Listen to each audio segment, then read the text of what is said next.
Hi, I'm Peyton Thomas. We are going to the Backwoods hunting show. As you can tell, we're not in the woods. We are on our way there now.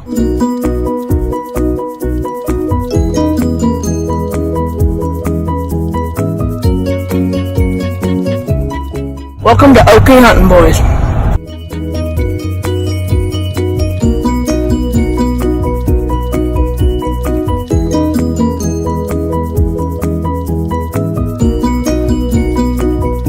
With Raw Outdoors, showing off our little swim bait, our little 2-inch crappie swim bait.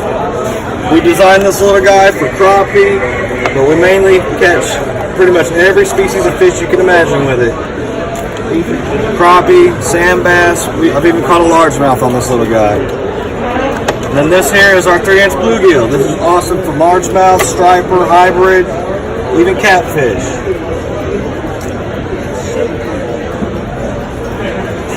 You guys need to check us out. Go to rawoutdoorsinc.com. Look us up. We ship. We do custom orders. I have over 5,000 species, colors. Come check us out.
Okay, so we're here at GA Hunting Out Products. They have these camera mounts that you can mount your phone to. It takes off almost all of the reduction so that your phone does not vibrate. And they have a video over here of him shooting it. And I think this is a really good thing to invest in. So I'd recommend you getting one of these. And I'm going to be trying this in my later videos.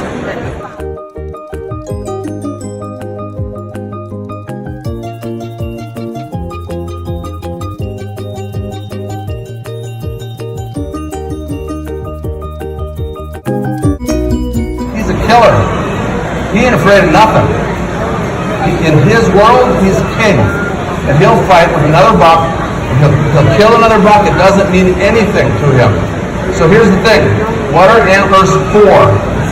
They're not for nose bones, they're not for belt buckles, they're not for earrings or tie clips, they're not for head mounts. What are they for? Weapons. So then I gotta ask you, if it's weapons, do they use them for offense or defense? Both? Yeah, but you know what a buck has for better for defense? He can run away. He can retreat. So I'm going to tell you something else. A buck doesn't have to fight. He can run. He wants to fight. He engages because he's noble. He's a warrior, and he wants to fight. He don't want to run away. He wants to. So if we sit up there in a tree stand, hot, windy day, there's a branch right in my way. I know I'm supposed to be quiet. I break the branch. I make noise. Cardinal sin. But I went clink, clank, crack, bang. But it was all breaking sticks. I finally got it broke. I dropped it to the ground. I look across the swamp. 10 minutes later, a popple tree in the distance starts shaking. And I can't believe that I just made noise, and now there's a tree with a buck rubbing on it 75 yards away in the woods. And I can just see this buck rubbing on this tree. Bucks aren't in a hurry. He's making a rub. And I happen to be there, and I happen to just break a stick. What do you think? 15 minutes later, the buck comes out of the woods and stands on the edge of the woods. He's looking left and right. And I'm like, what in the world is that buck doing? I don't get a good shot. I do shoot. I miss. I'm a young hunter. I'm figuring things out. He leaves. I never got the buck. But I'll never forget, I broke a stick. I made noise, and he started making a rub right off the bat. Store that away in your memory, what's going on. So, I have a buck named Scar. I'm finally starting to put it together, but this was the trigger that I figured it all out. Scar was tame. I could put Scar in the trailer, I could show Scar in my shop, and as soon as I put him in there, he'd start squirreling around, sticking his head out every hole, jumping up in the corners, just not behaving, making noise, being aggressive. I'd get him out of the trailer because it wasn't working. I could pet him, fire a gun in the air, let my dog run around his feet. He was perfect. Put him in the trailer and he would not submit to me in any way, shape, or form.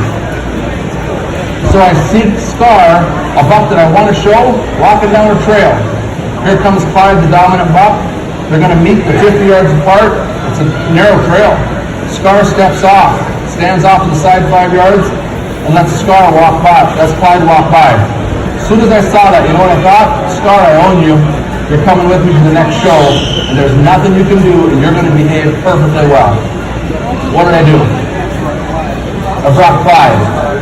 Okay? I put Clyde in the trailer, I loaded Scar, Scar gets in there, takes a whiff and says, I'm in the presence of Clyde, I gotta be humble. He laid down and chewed his cud, never moved for 3 days. Gotta be humble. Scar knew I can't push on a pail, I can't make any aggressive noise, because Clyde's gonna come get me. I gotta be humble in his presence. Bucks demand when they're dominant that everybody's humble in their presence. So if we go back in time, if we go back to me having a buck in the swamp, I broke a stick, what happened? That buck was laying back there minding his own business and someone had the nerve to come in his area and start busting up on some sticks. He got up, he stretched, he made a rub, he said, here I am, let's go. And he marched out into the clearing, and if I would have made a little more noise, I would have got a 10-yard shot, but I didn't know better, I was quiet, and I never got a shot, a good shot, with buck wandered off across the swamp. I made a pay that, we got a lot of time. This chart I made, you'll never see it online anywhere, it's my opinion, okay? The orange line is the testosterone levels of does. This is my opinion on what bucks are like, okay? So, I can't even stand here. The bucks lose their antlers April, May, June, July, they're flatline, they have no aggression whatsoever. The does have fawns in May, see the orange line spike up? The does get a little shot of testosterone, a little shot of aggression that protects their fawns. The does start chasing my 200-inch bucks around. They're nimble and quick, they'll stand up and pick the antlers right off their heads. My bucks are getting beat up by girls all summer long. Okay?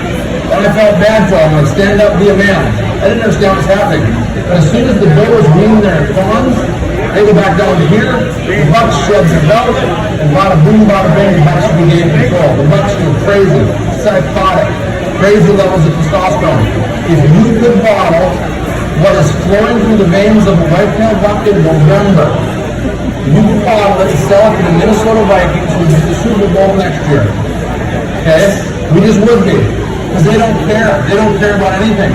It's just go, go, go. So the bucks, the testosterone levels start falling, antlers come off.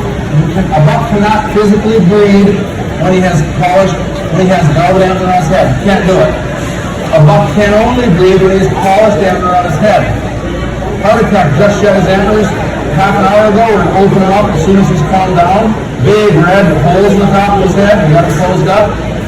Heart attack cannot reproduce at this point. He couldn't make it long. Okay, makes sense? So remember this testosterone level. So now, if you were to go rattling at the beginning of September, you're out in the field, you're sitting there, you're bow hunting, and a buck comes by, he's a medium-sized 8-pointer, little buck sitting there, grazing. He's going to fill up. He's virtually no testosterone. He just got beat up by does all summer. His antlers are now polished, and you're going to try to rattle him in. How are you going to rattle? Soft, rhythmic. I just grabbed this real small set here. I wouldn't choose these for rattling antlers, okay? I would not do it, okay? Because they got double tines. But I would just do a gentle dragging if I can get them together. And it would be just slow. And as soon as that young buck looked my way, I would stop. As soon as he registers, I heard the antlers click clack, they're done. He just got done being beat up by girls all summer, but it's a casual. He'll go back to eating. As soon as his belly is full, he'll start meandering either way. Why? Because it's non-threatening. We're going to lick each other, groom each other, find out who you are. probably start developing a pecking order.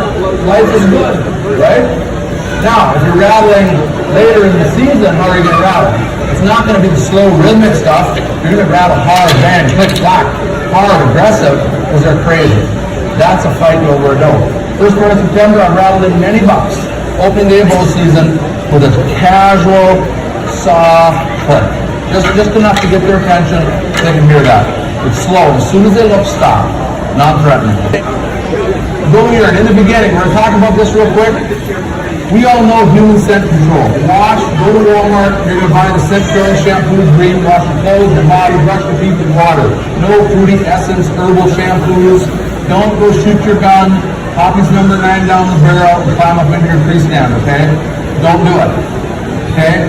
Dry clean your gun for 3 months before season. No oils on it, nothing. All your clothes hang outside. You wash them with the right scent, you hang them outside, you shower every time right before you go hunting. And you brush your teeth with water every time. I started watching deer. I've never seen a doe looking for a buck with 3 drops in a 35 millimeter canister to attract a buck. Okay? I haven't seen it. What have I seen? This is what I see on my farm. 3 does in 2 minutes are all peeing all over their legs. Stand up if you gotta see it. How much urine is she putting on the inside of her legs? Not 3 drops. Wait now, that's only 1 doe doing it. Let me turn over here now. Why is she doing that? We're gonna talk about it. She's putting urine on the inside of her legs. The inside of her legs are coated with urine. Fawns at 2 months of age do the same behavior. Bucks and doe fawns do the same behavior. How much urine is she putting on her legs? 3 drops? What do you think? That's a lot. They're social animals. They want to be found by each other. When a doe's looking for her fawns are peeing on the inside of her legs. You know what the doe does? She walks along and smells the grass that rubbed on her legs. And she's, my fawns are over here, I'm going to go find them. They're social. They track each other through the woods. It's not a big deal. They can smell the doe urine, and they can smell that doe's been eating corn and soybeans and sugar beets. I'm going to follow her to a better food source. But when that urine sits in a shelf at room temperature, all the food compounds that are organic break down, smells like ammonia. When you have fresh urine, they can tell what they've been eating, and they know if it's a better food source to follow. So what are pheromones? Pheromones are living. Here's what I've learned. When a doe pees all over her legs, a buck can't tell if she's in heat from 500 yards away. He can't tell. He cannot pick up pheromones. The buck must have an up-close, personal encounter, smell the puddle where she just peed, her behind or her legs. And only when he's up close and personal, inhales deeply, and he draws it in, what's he do when he takes a whiff? Curls his upper lip, does a flaming pearl, and he says, oh, she's ready to be bred in 3 days. 2 hours. He knows her exact timing when he does a flaming pearl. He does not know her timing cycle.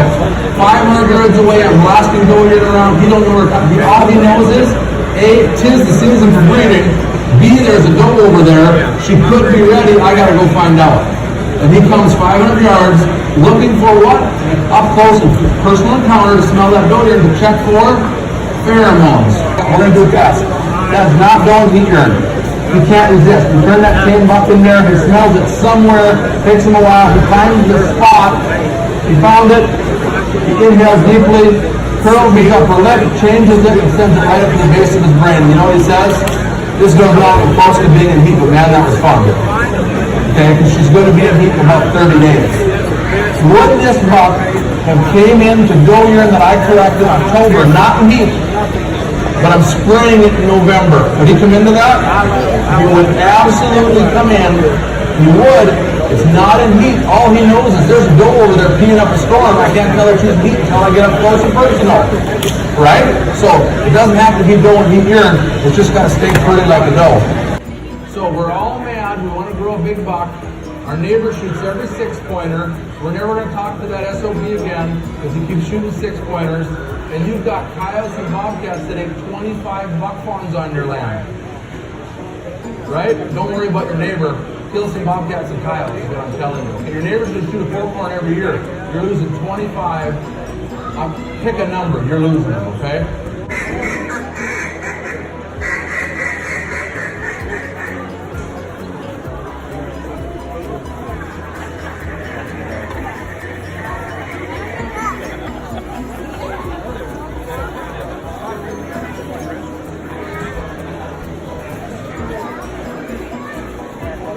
Who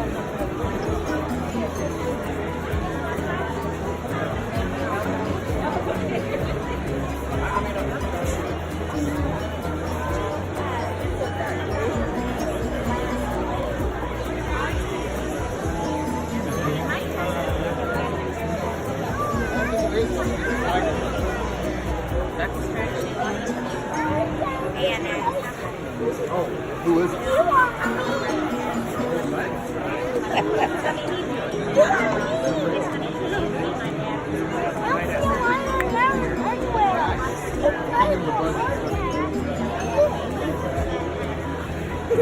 My name's Eric Sanderson. I'm with the Oklahoma Blood Trackers Association. We're out here at the Backwoods Hunting and Fishing Expo this weekend, trying to spread awareness to the use and the benefit of trained blood tracking dogs here in the state of Oklahoma to recover wounded deer. If you hunt long enough, eventually you'll have that less than perfect shot. Rather than spreading out and trying to call your buddies to help stumble into that deer, a far better way is to give us a call and have one of our tracking dogs come find your deer. You can find us on Facebook page, Oklahoma Blood Trackers Association. It'll tell you anything you want to know about blood tracking dogs here in the state of Oklahoma.